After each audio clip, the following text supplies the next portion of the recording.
Assalamualaikum warahmatullahi wabarakatuh. Selamat pagi anak-anak. Bagaimana kabarnya hari ini? Apakah sekalian dalam keadaan sehat semuanya? Oke, sekarang kita bertemu lagi lewat daring dalam pelajaran matematika. Masih saya temani, yaitu dengan saya Ibu Ismu Maulidia, yang akan menemani kalian dalam belajar matematika di kelas 9 ini. Semoga pelajaran kali ini bisa bermanfaat untuk kalian dan bisa menjadikan nilai kalian nanti lebih baik lagi. Pada kesempatan kali ini saya akan menyampaikan materi apa saja yang akan kita pelajari di kelas 9, yaitu di bab 1 nanti kita akan belajar tentang perpangkatan dan bentuk akar. Bab 2 kita akan belajar persamaan dan fungsi kuadrat.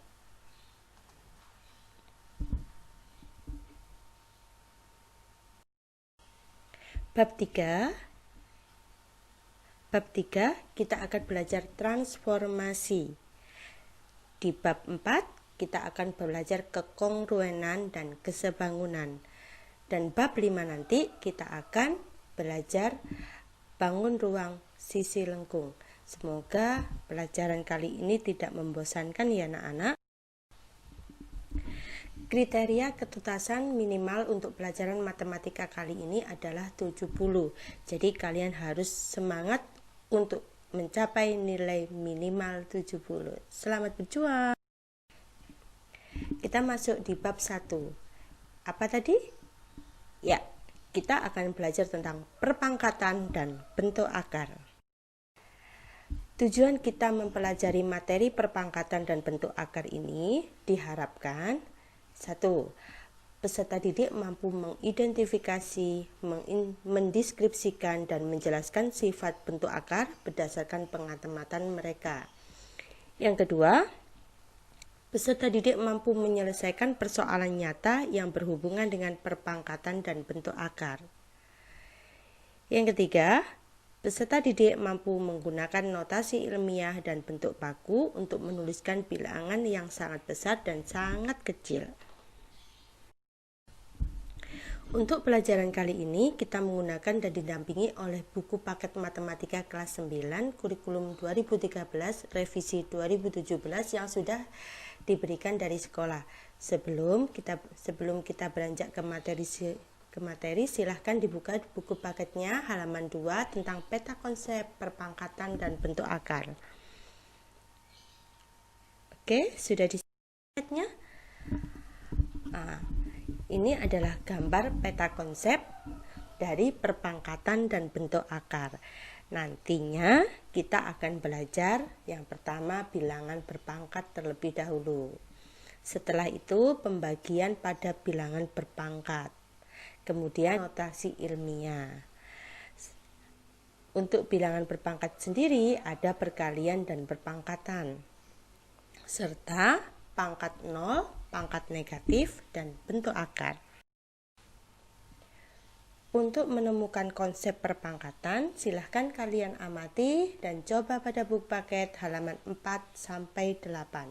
Jangan lupa untuk kolom yang kosong dan perintah di buku paket halaman 4-8 diisi ya anak-anak untuk mengasah kemampuan kalian menemukan konsep ini.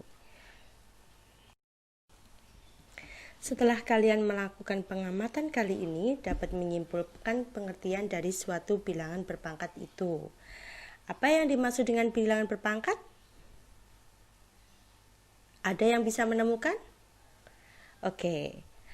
Perpangkatan adalah perkalian berulang dari suatu bilangan yang sama.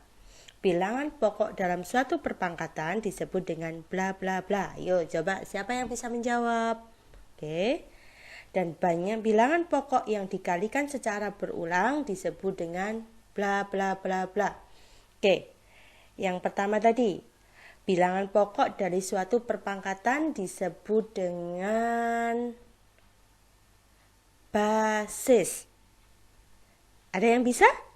Ada yang benar? Oke.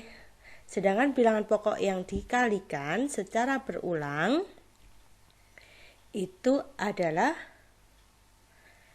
eksponennya. Jadi, kalau dalam notasi A pangkat N sama dengan A dikali A dikali A dikali bla bla bla dikali A sebanyak N dengan N bilangan positif, maka A disebut dengan bilangan pokok atau basis, sedangkan N disebut dengan bilangan eksponen atau pangkat.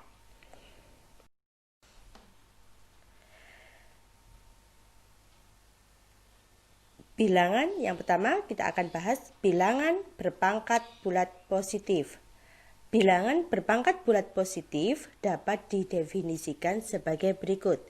Jika ada A pangkat N sama dengan perkalian berulang A sebanyak N kali. Oke, A dikali A dikali A dikali A sampai dengan banyaknya N. Seperti yang sudah kita simpulkan tadi, kalau A disebut dengan bilangan pokok atau basis dan A ini merupakan bilangan real, sedangkan N merupakan pangkat atau eksponen. Dalam hal ini berupa bilangan bulat positif. Bilangan berpangkat bulat positif memiliki beberapa sifat juga loh. Misalkan A dan B merupakan bilangan bulat M dan N merupakan bilangan bulat positif, maka akan berlaku sifat-sifat sebagai berikut. Yang pertama, sifat perkalian. Jika ada bilangan berpangkat dengan bilangan pokok yang sama, kemudian dikalikan, maka pangkatnya tinggal menjumlahkan. Seperti di atas, coba diperhatikan sifatnya. Jika ada A pangkat M dikali A pangkat N sama dengan A pangkat M ditambah N. Jika kita buktikan A pangkat M dikali A pangkat N, maka kita tinggal menambahkan bilangan pangkatnya saja.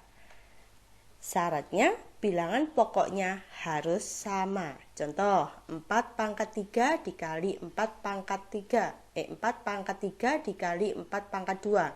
Sama dengan 4 kali 4 kali 4 kali 4.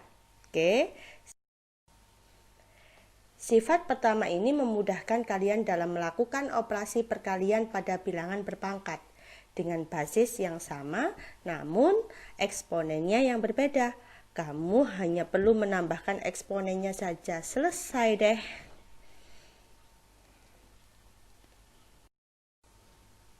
Sifat yang kedua yaitu A pangkat M dibagi A pangkat N sama dengan A pangkat M dibagi A pangkat N. Maka hasilnya sama dengan A pangkat M dikurangi N. Pembuktiannya bisa kalian di sini.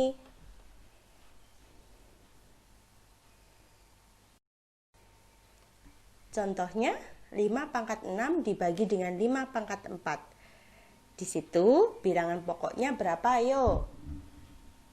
Iya, betul sekali. Bilangan pokoknya yaitu 5. Terus ada yang bisa menyebutkan berapa bilangan pangkatnya? Oke, bilangan pangkatnya yaitu 6 dan 4. Coba kalian amati apakah bilangan pokoknya sama? Ya, bilangan pokoknya sama. Sama-sama berapa? 5. Jadi, kalau ada bilangan berpangkat dengan bilangan pokok yang sama, tapi pangkatnya berbeda, terus operasinya dibagi, kita tinggal apa, anak-anak? Mengurangkan pangkatnya. Nah, tinggal 6 dikurangi 4, jadi 5 pangkat 2. Coba silahkan dihitung berapa 5 pangkat 2? Oke, 25. Betul sekali anak-anak. Kalau sifat yang pertama tadi berkaitan dengan operasi perkalian, maka sifat yang kedua ini berkaitan dengan operasi pembagian. Jadi, kalau kalian harus melakukan pembagian pada bilangan berpangkat dan basis yang sama, namun eksponennya yang berbeda, kamu dapat langsung mengurangi eksponennya saja. Oke, sifat yang ketiga, A kali B pangkat M. Maka menjadi A pangkat M dikali B pangkat M. Coba kita buktikan. Sama konsepnya. Kita tinggal mengalihkan berulang bilangan pokoknya saja. Kalau di situ bilangan pokoknya kan A dan B. Maka kita kalikan A dan B sebanyak M faktor. Oke, sudah? Di situ ada contohnya, misalkan 3 dikali 9 pangkat 4. Maka kita lakukan perkalian berulang 3 kali 9 sebanyak 4 kali. 3 kali 9 dikali dengan 3 kali 9 dikali dengan 3 kali 9 dikali 3 kali 9 sebanyak 4 kali kan? Coba sekarang hitung, ada berapa perkalian 3? Oke, ada 4. 9-nya ada berapa perkaliannya? Perkalian 9-nya ada berapa juga? 4 juga. Nah, kalau kita ubah 3 kali 3 kali 3 kali 3 kita ubah menjadi bilangan berpangkat, maka jadi 3 pangkat 4. 9-nya juga begitu. 9 dikali 9 dikali 9 kali 9. 9-nya ada berapa? 4 juga. Jadi 9 pangkat 4. Jadi bisa disimpulkan kalau 3 kali 9 pangkat 4 itu bisa jadi 3 pangkat 4 dikalikan dengan 9 pangkat. Sifat yang ketiga ini berkaitan dengan operasi perkalian terhadap kelompok bilangan. Supaya nggak sulit, kamu ternyata bisa loh memecahkan kelompok bilangan yang berada di dalam tanda kurung dan menjadikan masing-masing bilangan sebagai basis dengan eksponen yang sama. Yang keempat, kalau ada bilangan berpangkat, dipangkatkan lagi. Bagaimana ya? Oke, sekarang misalkan A pangkat M dipangkatkan lagi N. Maka sama dengan A pangkat M dikali N. Sama dengan A pangkat N kali M. Coba kalian lihat pembuktiannya.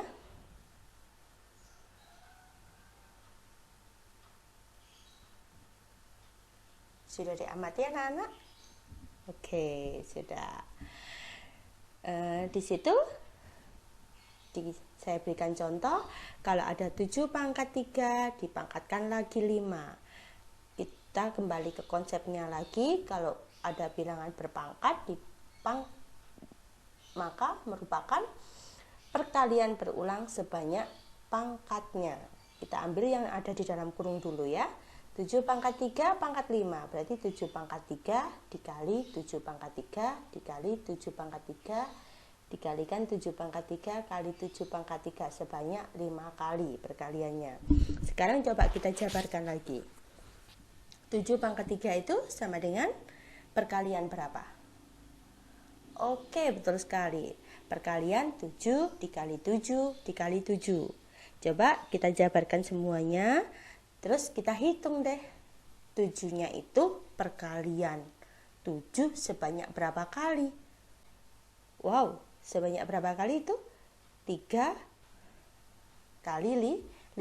Jadi sebanyak 7 pangkat 15. Oke, ya, sudah bilangan berpangkat masih dipangkat lagi. Nggak perlu bingung deh. Kita tadi sudah belajar, yaitu sifat yang keempat ini bisa mempermudah hidupmu loh. Kamu tinggal mengalihkan kedua eksponen itu saja, beres deh. Sifat yang kelima, A per B pangkat M. Bisa dijabarkan dengan A pangkat M dibagi B pangkat M. Dengan syarat B-nya tidak boleh sama dengan 0. Why? Kenapa sih kok B-nya itu nggak boleh sama dengan 0? Gini, kalau B-nya itu kita kasih 0, berarti 0 pangkat bilangan berapapun hasilnya jadi 0. Kalau ada bilangan kita bagi dengan 0, ada ndak hasilnya? Oh, pintar sekali. Ternyata ndak ada hasilnya. Kalau ada bilangan dibagi dengan 0, hasilnya tidak terdefinisi. Oke. Coba kita buktikan. Kalau ada A per B pangkat M, maka sama dengan A per B dikali A per B dikali titik-titik kali titik-titik sampai dengan A per B. Sama, sebanyak M faktornya. Contohnya 3 per 8 pangkat 4. Artinya 3 per 8 kita kalikan dengan 3 per 8 dikali dengan 3 per 8 lagi dikali dengan 3 per 8 lagi. Maka 3-nya ada berapa? Perkalian 3-nya 4. Jadi 3 pangkat 4 per atau dibagi dengan 8 pangkat 4. Perpangkatan terhadap pecahan bukan lagi hal yang sulit deh. Berdasarkan sifat kelima ini, kamu bisa mempermudah operasi pemangkatan terhadap pecahan dengan memberikan eksponen yang sama pada bilangan juga penyebut dalam pecahan yang dipangkatkan tersebut. Pangkat atau eksponen juga dapat berupa angka 0 loh. Wow, dikalikan berapa kali tuh? 0 kali. Daripada pusing, yuk kita lihat penjabarannya berikut. A pangkat 0 itu artinya, misalkan kita misalkan bilangan berapa dikurangi berapa yang hasilnya 0. Ya, kita misalkan bilangan itu bilangan M pangkatnya ya. Berarti A pangkat M dikurangi M sama dengan A pangkat M. Kita kembali lagi ke sifat eksponen yang kedua. Kalau ada pembagian bilangan berpangkat, A pangkat M dibagi dengan A pangkat M. Dibagi bilangan yang sama ya. Hasilnya berapa? 1. Misalkan 3 dibagi 3. Berapa hasilnya anak-anak? 1. Oke, 5 dibagi 5. Berapa anak-anak? 1 juga. Kalau A pangkat M dibagi dengan A pangkat M, hasilnya 1. Pintar sekali. Dengan keterangan, coba kalau A bilangan pokok atau basis, dalam hal ini tidak sama dengan 0. N pangkat atau eksponen, dalam hal ini berubah bilangan bulat. Dengan begitu, kita mengetahui bahwa bilangan berapapun, bila memiliki pangkat 0, hasilnya adalah 1. Mudah kan? Untuk materi pada pertemuan hari ini sampai di sini dulu ya. Untuk pertemuan berikutnya, kita lanjutkan dengan bilangan pangkat bulat negatif. Oke, jangan lupa kita latihan dulu soal. Jangan lupa kita latihan dahulu soal ya. Soalnya ya. Terima kasih. Salam sayang untuk anak-anakku yang hebat dan soleh-soleh.